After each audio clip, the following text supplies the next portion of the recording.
welcome back to, hopefully this is the last part of the review of Enchanted. So we're picking up where he has told her to go.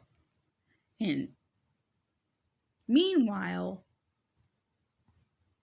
the prince has been trying to find her, The woman was sitting there on a bench, and she goes to the first person she sees, which happens to be a woman that had met her prince on the bus earlier that day. And she said, yeah, I saw him. He had a sword, nearly scared me half to death, so on and so forth. And she hands her all of the money and she's like, thank you, thank you. And she goes and she's walking away, and the guy sees her give the money away, and he's compelled to stay with her. Your God ordained spouse, no matter what you talk about, no matter how out there you are, no matter how in love with Jesus you are, they're gonna actually continually be compelled to be around you. They just can't understand why they can't let you just go. Just go. So what he does is he ends up following her. He said, what are you doing with the money? And he said, well, I gave it to the woman. Some of us are givers. We're just givers in general. We would give. We give to the homeless. We give. It's our heart. We'll stop and pray for somebody in a minute. And that to most normal people, that seems strange. But the things about us that are us, those are the things that are slightly the things they like about us, even though they may not be willing to admit it. So what ends up happening is they end up in a conversation. And she's talking about from her understanding of where love is. And he's saying, when did you meet this Edward person? And he's trying to find out more information from her. And she's like, oh, I met him yesterday, the day before the wedding. And he's like, wait, excuse me? You met her the day before the wedding? You just was going to marry him and you just met him? And he's starting to bring paths of logic into her mind, which comes against what you believe. The men that you're going to fall in love with and marry, they're going to challenge your belief in Christ. Because this is what's going to happen. I'm going to tell you very clearly, this is what's going to happen. Some of us have been isolated for so long, and the Lord has led us and walked with us through a pruning and all of this and testing and all of this and all of this and all of this. But when we get to the reality of these relationships, there's a level of godliness that your God ordained spouse has that's slightly tainted. And because it's been tainted, there's so many parts that line up, but their logic of God, they could literally give you potentially a very logical reason why certain elements of your belief don't work logically. And could actually, if you're not careful, twist, because there's a level of reality that comes in your Christian walk that makes you able to walk with others in the real world that you have to be able to carry. That you can't be all whimsical. Somebody once told me years ago, they said, you have to bring it down to the real world for other people because you're too up there. You're too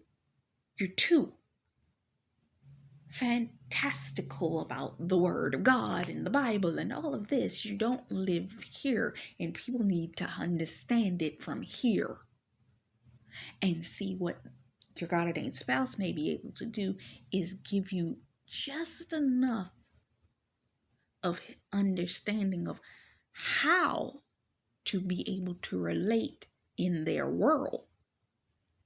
But you have to be careful because some of it isn't what is in the Word of God. And it's that path of logic that could potentially lead you astray, because you have to lead them in Christ, but not allow them to lead you out, because you have to be wise as serpents but gentle as doves. The gentle as doves is your understanding of Christ, but the wise as serpents is to be able to walk into rooms, realms, and places and spaces where you're not going to be able to talk up here about God. You're going to have to come down to the level that they are on.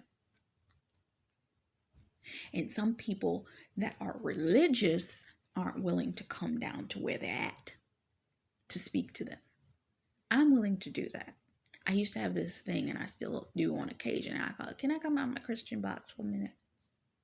Where I'm going to use reality, real experience to actually, it's like, oh, honey, you don't know me that well.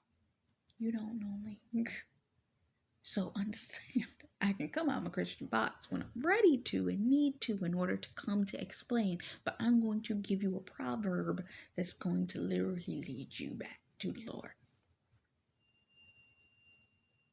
And these men are going to come in with things that are going to challenge your beliefs. And this is what this man did when he was talking to her as they were walking through the park. She's saying, well, how long have you been with this person? And he said, 5 years. She said, 5 years? Why were you with this person that long? And he's like, you only been with your guy for 24 hours. What do you mean? Which brought a realization to me, and I don't know why I didn't realize it sooner. Every princess got married to their king on the same day. The only one that didn't was Esther in the Bible. And the only delay that held up Ruth from Boaz was the fact that she had to wait for the Redeemer to release her. This is what we're watching happen in this film. The Redeemer has to release her before she can get with this man. But she has not yet realized that this man is the Redeemer for her. Because she actually is in like with this other man. So what ends up happening is they end up in a conversation. How do you know this man? What are your interests? Da da da da da da da. And she's sitting up there like, I was going to figure that out when I got married to him. There are things that the Lord is pushing us into these kingdom marriages that it needs to be that way. We don't need to sit there for 3 years contemplating, taking time to figure out all this type of stuff. If it's true, if it's God, y'all gonna know within a very short span of time. This is it. Because God has already given them the information and already given you the information. Once you could have 1 to 2 conversations over the phone, and that man will know. Oh, she the one. She it. That's all. I don't need to sit here and wait any time for this. How much time is it going to take us to plan this wedding so that we can be done with this? And some of them, it's not even going to be like that. It's going to be an element of, let's go to Vegas, let's take a chapel, let's go there, and let's just get these marriage licenses signed, because it's a wrap. Courthouse and done.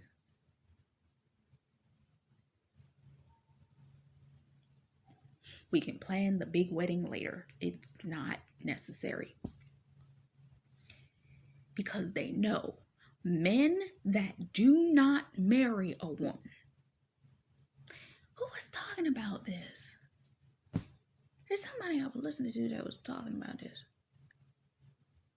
It wasn't Dr. G, I don't think. A man that is not, was it Coach? Does not marry a woman. I don't think it was. It was somebody. And I can't think of who it was. That if a man, the only thing that holds a man up from marrying a woman is they're not in the financial place that they want to give this woman what they need or think that they desire for a wedding. So they're like, oh, I'm a waiter and I'm going to save my money and I'm going to make sure I get everything in order so I can give her the dream wedding in which she desires. And they'll hold things up for 2, 3, 5 years. 2, they will also be dealing with themselves because they're trying to get themselves in a financial place to support having this woman and developing the family in which they desire to have with them. So they'll wait, and they won't marry them right away. They'll wait 2, 3, 4, 5, however many years. But it's that element: how long are you willing to wait for them to get themselves in order for you?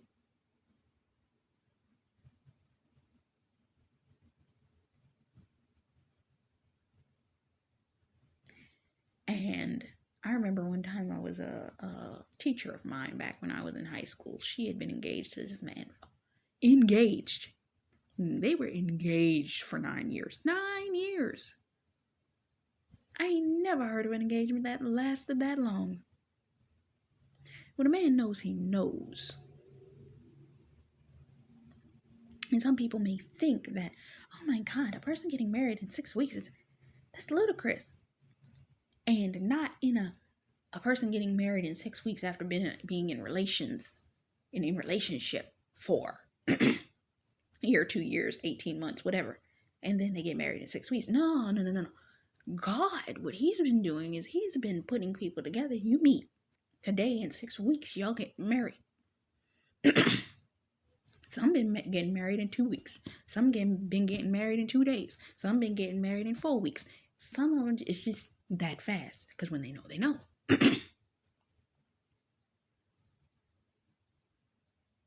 And this is the thing. What you could see about this man was he was hesitant because he was operating in logic. And she was talking about, if you love, you love.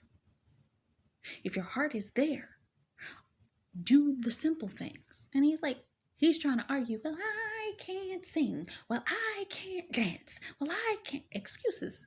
He was making excuses.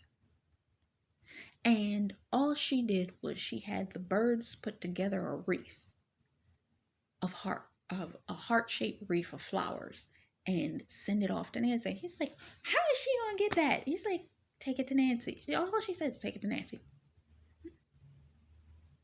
Some things are not as analytical as we make them out to be. Some things aren't as logical as we make them out to be. She said, just take it. And the birds took it. When he went to her at the workplace, she had it, and she called him at the end of their song and dance and said, oh my God, come meet me at my workplace. Song and dance. Have you ever heard the saying, sometimes you have to do the song and dance? Sometimes you have to go through the motions to come into the reality of understanding that you can fall in love with somebody. I know the movie, look up, it's not Fault in Our Stars.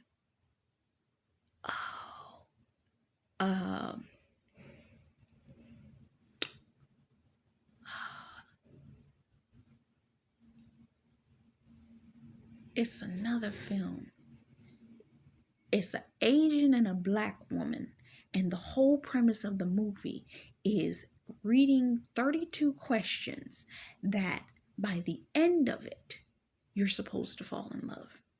These two people within one day managed to fall into complete love with one another. And it wasn't something that they could understand logically. By the end of the day, they were in love.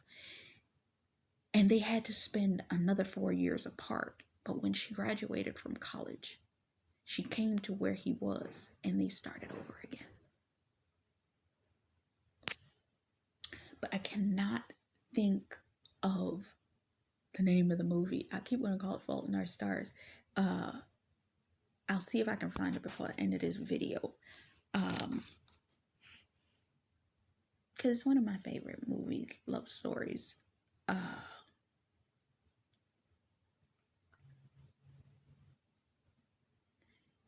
And it talks about how people fall in love with one another.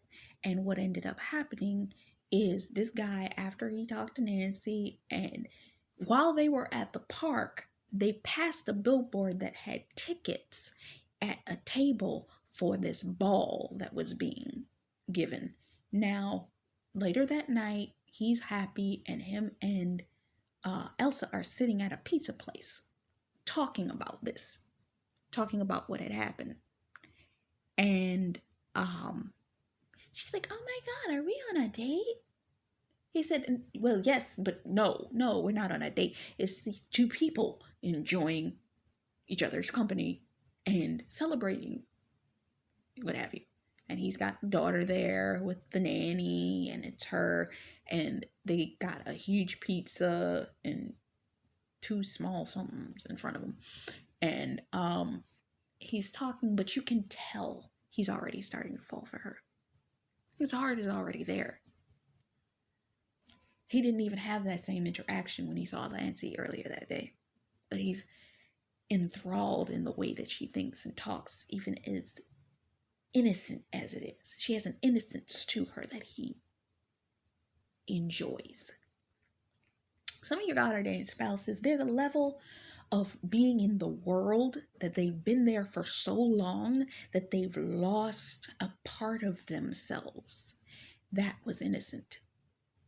And when they come into contact with you, they're going to find that innocence again, genuinely, because maybe they have this innocent persona about them because they've always carried that kindness. They carried the gentleness. They've carried the personality element about themselves that was so them. But there's a part of them that doesn't believe it anymore. There's a part of them that they used sex and drugs and all of these other things to try to get rid of. That part of themselves they could no longer connect with because they had an ice box in their heart. They put their heart on ice and they just been laying around with whoever they could lay around with until they've met that woman that hurt their heart. And that's what thawed it out. That's what broke it.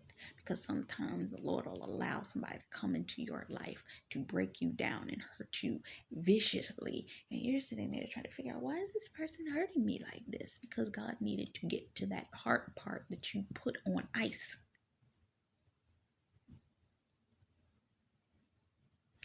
Because you didn't. And what it is Elsa is the innocence. We, the kingdom wives, we're innocents to them. We are a level that they no longer have attachment to, and they are drawn to it like white on rice. They're like, I haven't felt this innocence. I haven't felt this free. I haven't felt this in so long. And that's why they're drawn to us. Because we are unenamored. We are isolated. We don't know the world the way they know the world. They've become so numb to it. I get up, I be this person in public. I come back, I do whatever I do. I drink, I do whatever with whoever I want to do it with. And it's a day-to-day that they have literally become numb to their life. You're going to thaw them out. You're going to connect them to themselves to a level and degree that they literally are like, there's a part of you that I like. There's an innocence of you that I haven't seen in myself in years. And I want to touch that. I don't want to just touch that. I want to wrap myself in it like a blanket. Because it makes me feel safe. Because I haven't felt safe out here. But that, I want to protect that. I want to feel safe in that. I want to love on that. That's what I want. And they're starting to feel it. That everything that they knew logically is going to be tested just as well as you knew logically as the two of you come together. As the chairs are switched. Because the old person is going out You are coming in. Maybe the old person is left already, but the Lord has to test to make sure they're gone. And you're coming in, and you're going to bring them something that they ain't had. Same thing for you. If there was somebody in your past and people that have come and they've tested you, you're releasing and letting them go to bring about the manifestation for the right relationships, and the chairs are being switched for what looked like was right. The Vashti to Xerxes, the kingdom redeemer to Boaz.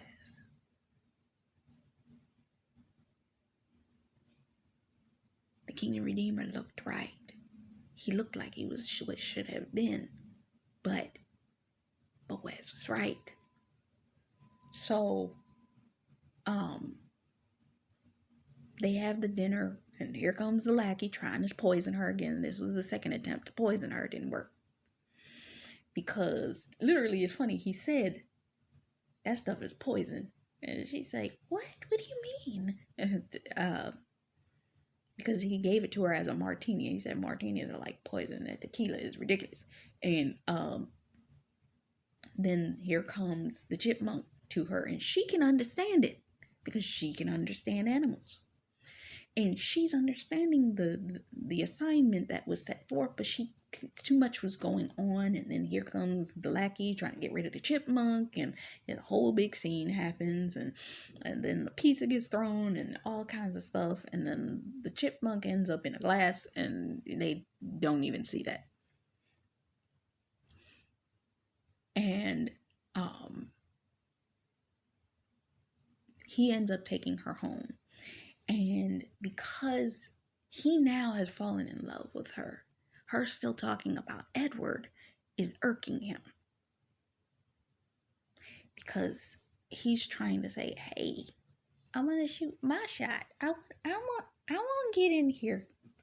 But you're still talking about this guy. Meanwhile, Edward has found his apartment, and he's knocking on every door in every apartment and every element until he gets tired before he reaches there. But at the same time, this man is talking to her. Sometimes the counterfeit, and Stephanie B just recently did a word on this where she talked about how